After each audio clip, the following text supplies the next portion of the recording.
Horas bagi kita semua yang dikasihi Yesus, secara khusus seksi kaum Bapa yang berbahagia.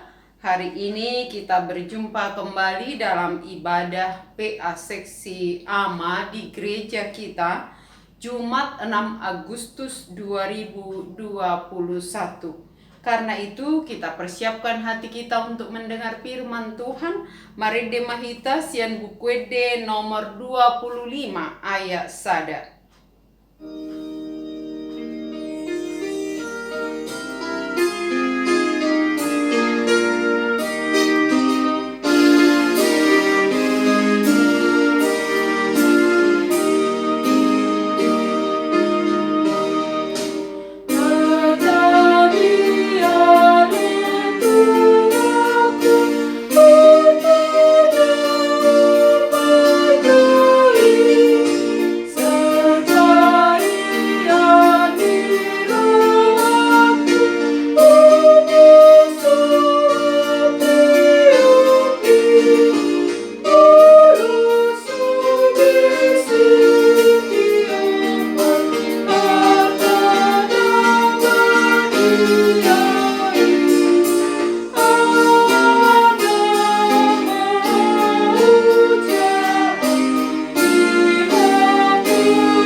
Kita berdoa. Terpujilah Engkau Allah Bapa yang mengasihi kami dalam Kristus Yesus, yang masih memberikan kami waktu untuk beribadah kepada Tuhan, mendengarkan firman-Mu melalui PA seksi AMA di gerejamu HKBP. Tuhan, kami mau mendengarkan firman-Mu. Kuasai hati dan pikiran kami, berikan kami hikmat yang daripada-Mu, agar kami boleh mendengar firman-Mu dan mengerti sesuai dengan kehendak-Mu. Karena itu kami mohon, berkenanlah Engkau Tuhan hadir di dalam ibadah ini dari awal sampai akhir. Di dalam nama Allah Bapa, Anak dan Roh Kudus kami beribadah. Amin. Firman Tuhan yang menjadi renungan kita dalam ibadah kita hari ini diambil dari Injil Markus pasal 2 ayat 23 sampai 28. Demikian firman Tuhan. Pada suatu kali pada hari Sabat, Yesus berjalan di ladang gandum, dan sementara berjalan murid-muridnya memetik bulir gandum. Maka kata orang-orang Farisi kepadanya, "Lihat, mengapa mereka berbuat sesuatu yang tidak diperbolehkan pada hari Sabat?" Jawabnya kepada mereka, "Belum pernahkah kamu baca apa yang dilakukan Daud ketika ia dan mereka yang mengikutinya kekurangan dan kelaparan? Bagaimana ia masuk ke dalam rumah Allah waktu Abiatar menjabat sebagai imam besar, lalu makan roti sajian itu yang tidak boleh dimakan kecuali oleh imam-imam, dan memberinya juga kepada pengikut-pengikutnya." Lalu kata Yesus kepada mereka, "Hari Sabat diadakan untuk manusia, dan bukan manusia untuk hari Sabat. Jadi Anak Manusia adalah juga Tuhan atas hari Sabat." Demikian firman Tuhan. Shalom buat kita semua. Saudara-saudara jemaat yang dikasihi Yesus, terlebih kaum Bapa yang berbahagia, yang mendengar firman Allah dan yang melakukannya di dalam kehidupan sehari-hari.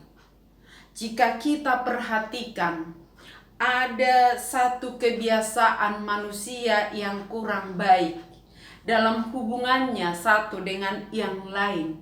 jika seseorang atau satu kelompok tidak menyukai seseorang itu atau pihak lain, maka ia akan selalu berusaha mencari titik lemah atau kekurangan dari orang yang tidak disukai itu. Apakah itu seseorang yang memimpin, yang mengajar, atau sekelompok orang yang sedang melakukan sesuatu di hadapan pihak lain atau kelompok lain yang tidak menyukainya. Ada pelajaran, saya katakan tadi, atau sikap manusia yang kurang baik, yang seperti itu.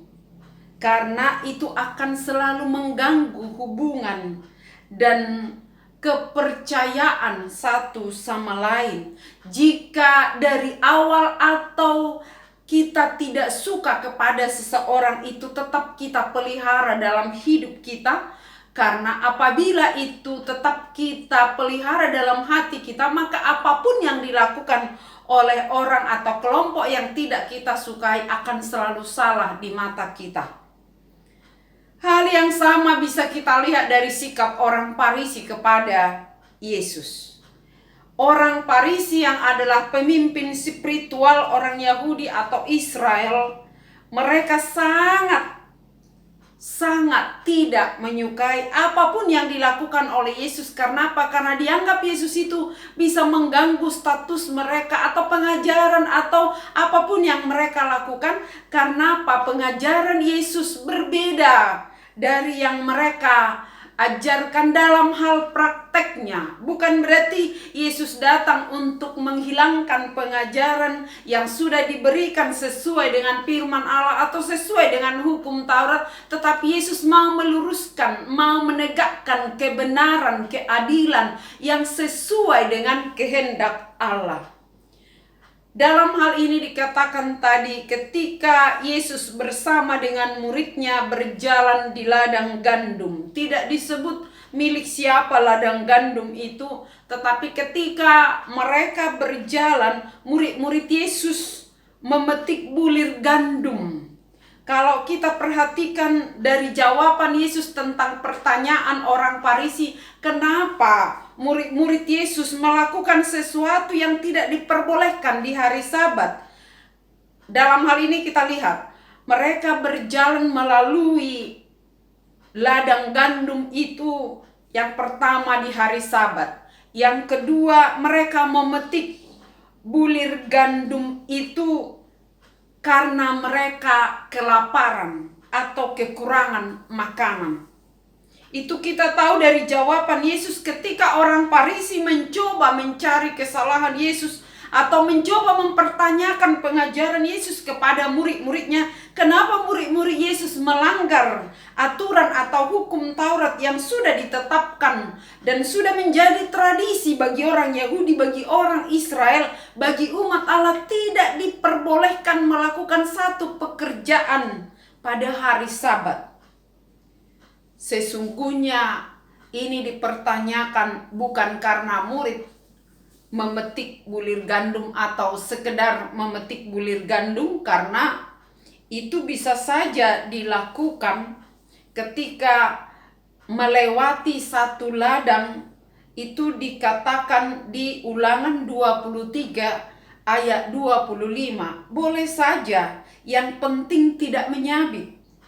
Sebab sesungguhnya mereka sebenarnya memiliki motivasi yang lain. Kalau kita teruskan di pasal 3 Markus ini, di situ dikatakan ketika Yesus memasuki ke rumah ibadat dan seorang yang mati sebelah tangannya ada di sana, lalu Yesus mengamati dan menyembuhkan orang itu pada hari Sabat. Di situ dikatakan orang Farisi juga mencoba mencari atau mempersalahkan Yesus, mengatakan kenapa Yesus melakukan sesuatu pada hari Sabat, padahal Yesus sedang melakukan pertolongan kepada orang yang menderita, yang kesakitan. Dalam hal ini Sebenarnya orang Farisi selalu mencari kesalahan, saya katakan tadi, atau menimbulkan perselisihan terhadap Yesus. Salah satunya yang sering dipersoalkan adalah persoalan hari Sabat. Hari Sabat itu memang adalah hari yang dikuduskan bagi orang Yahudi sesuai dengan perintah Allah yang mengatakan untuk menguduskan hari ketujuh atau hari Sabat. Dan itu sesuai dengan hukum Taurat yang diterima oleh Musa. Hukum Taurat yang keempat untuk menguduskan hari ketujuh atau hari Sabat. Tetapi kita lihat kenapa Allah memberikan perintah itu. Perintah itu diberikan karena Allah tahu manusia butuh hari istirahat. Hari Sabat adalah hari istirahat setelah manusia melakukan kerja keras dari hari pertama sampai hari ke-6, lalu di hari ke-7 manusia diberi waktu 1 hari untuk istirahat.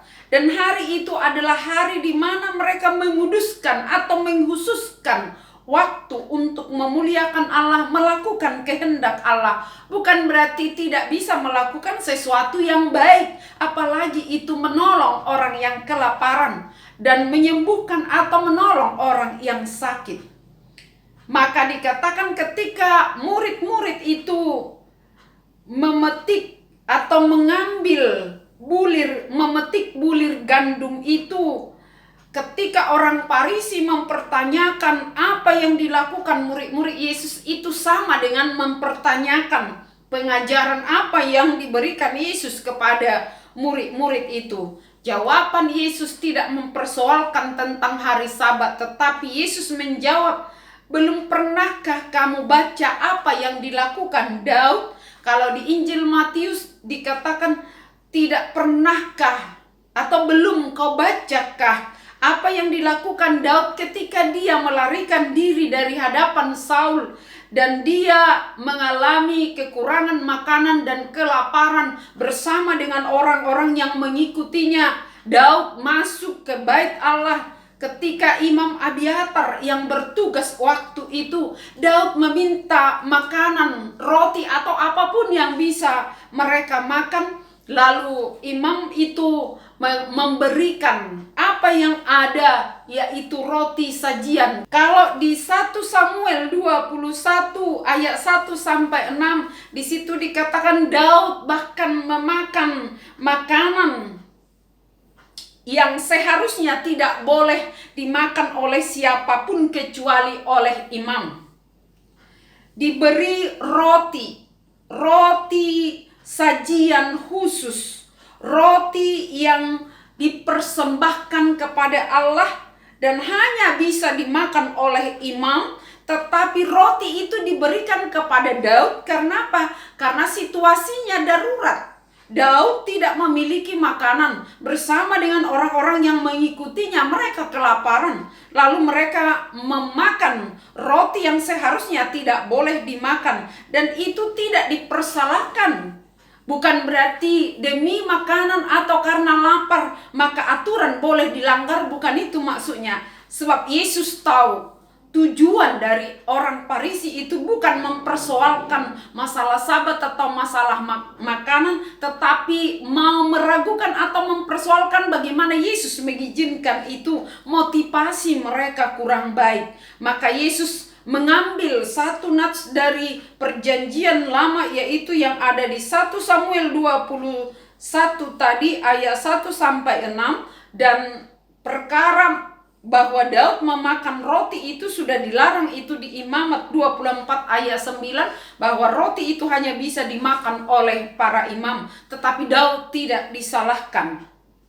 Saudara-saudaraku, firman ini mau mengatakan kalau Yesus menjawab lagi pula, Sabat diberikan kepada manusia, bukan manusia untuk hari Sabat.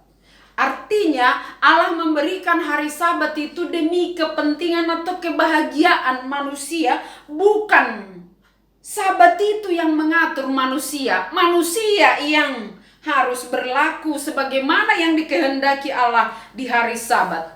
Dan yang kedua dikatakan Yesus, Anak manusia adalah juga Tuhan atas hari Sabat. Artinya Yesus sedang memperkenalkan dirinya bahwa dia memiliki kuasa atas hari Sabat dan memiliki kuasa otoritas melakukan kehendak Allah bahkan di hari Sabat. Karena apa yang terpenting dari hukum Allah adalah keadilan, belas kasih, dan kebenaran. Itu bisa kita baca di Matius 23 ayat 23.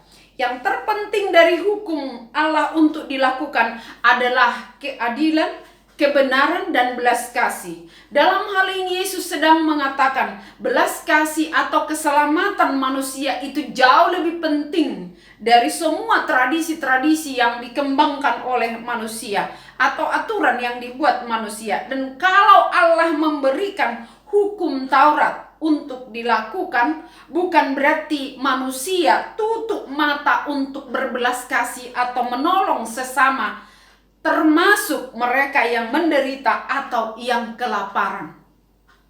Saudara-saudaraku, di tengah situasi pandemi sekarang ini, bisa saja kita memiliki aturan atau agama atau apapun itu, tetapi jika aturan itu tidak memberikan izin kepada kita untuk melakukan kebaikan menolong sesama, maka aturan itu patut dipertanyakan. Jika agama itu tidak memperbolehkan kita untuk melakukan belas kasih kebaikan untuk orang yang menderita, maka agama itu patut dipertanyakan. Yesus datang untuk menyelamatkan orang yang menderita. Yesus datang untuk menegakkan aturan yang sesungguhnya, supaya dilaksanakan keadilan, kebenaran, kehendak Allah, bukan kehendak manusia. Yesus lebih peduli terhadap keselamatan manusia. Yesus sangat peduli akan kebutuhan kita yang menderita. Karena itu, jangan pernah kita korbankan yang terpenting untuk berbagai yang penting. Dalam situasi sekarang, khususnya untuk kaum bapak, bagaimana kaum bapak memimpin keluarga dan membimbing sesuai dengan yang terpenting. Pekerjaan, uang, dan jabatan, dan semua itu sangat penting. Tapi yang terpenting dari semuanya itu bagaimana kita memimpin, mengajar, dan membimbing, bahkan menundukkan diri kita di bawah kuasa Yesus, mendengar firman Allah dan melakukannya. Karena firman itulah yang menjadi penuntun untuk melakukan yang benar. Karena firman itulah yang akan memberikan hikmat kebijaksanaan kepada kita, sehingga kita tahu apa yang harus kita lakukan dalam situasi yang sulit seperti sekarang ini, ataupun dalam situasi yang senang menurut kita. Apapun keadaannya, firman ini mau mengatakan kepada kita, tetaplah hidup dalam hukum yang terpenting, yaitu hukum kasih. Kalau kasih yang berbicara tidak akan mempersoalkan hal-hal sepele demi sesuatu yang kita inginkan. Tetapi kalau hukum kasih yang berbicara, maka kita bahkan rela berkorban untuk menolong orang yang membutuhkan. Sebagai kaum bapak yang dikasihi Yesus, yang diberi tugas untuk memimpin sebagai kepala di tengah keluarga, biarlah semua kaum bapa melakukannya di dalam kasih, sesuai dengan kebenaran dan kehendak Allah.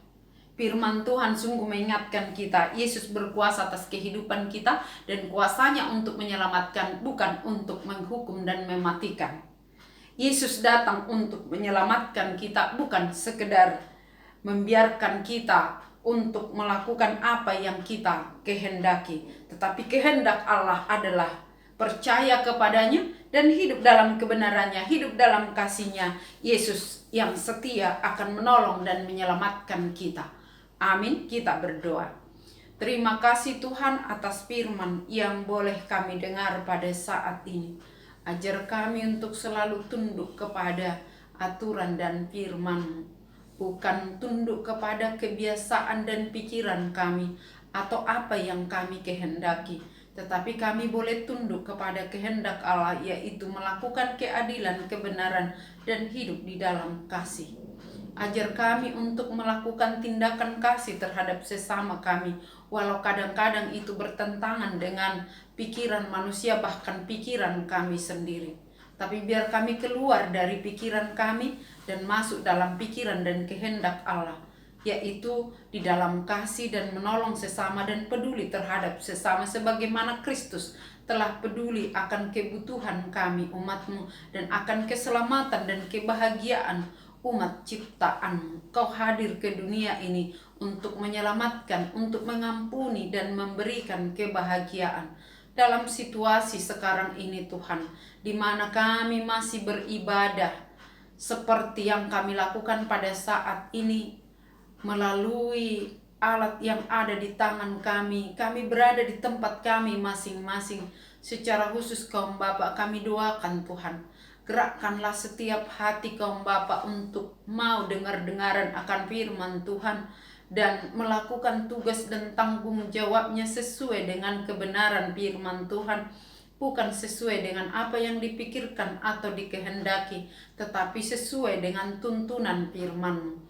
Karena itu biarlah setiap kaum Bapa lebih dahulu mendengar firman Tuhan, agar mereka dapat melakukan tugas dan tanggung jawabnya sebagai bapa di tengah keluarga, sebagai suami, dan sebagai kaum bapa di tengah masyarakat, sehingga mereka menjadi teladan yang baik bagi sesama, melakukan yang baik bagi orang yang membutuhkan.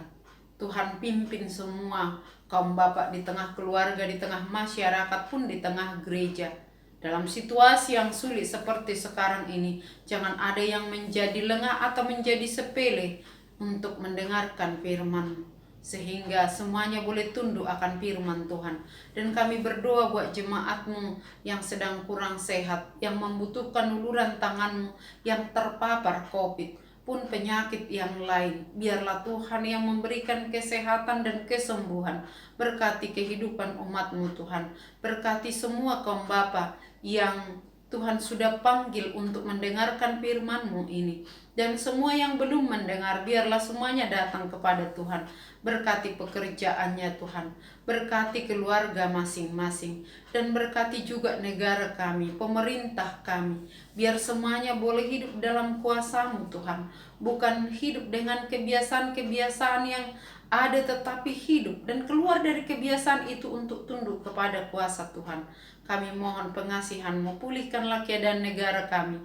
Pimpinlah para pemimpin kami Tuhan, agar dapat memimpin negara ini seturut dengan kehendak Tuhan.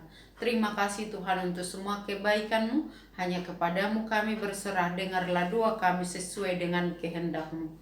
Amin. Mari demahita sian buku de nomor 610 sada laus tapasahat mapeleata.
Sama-sama berdoa dalam doa Bapa kami.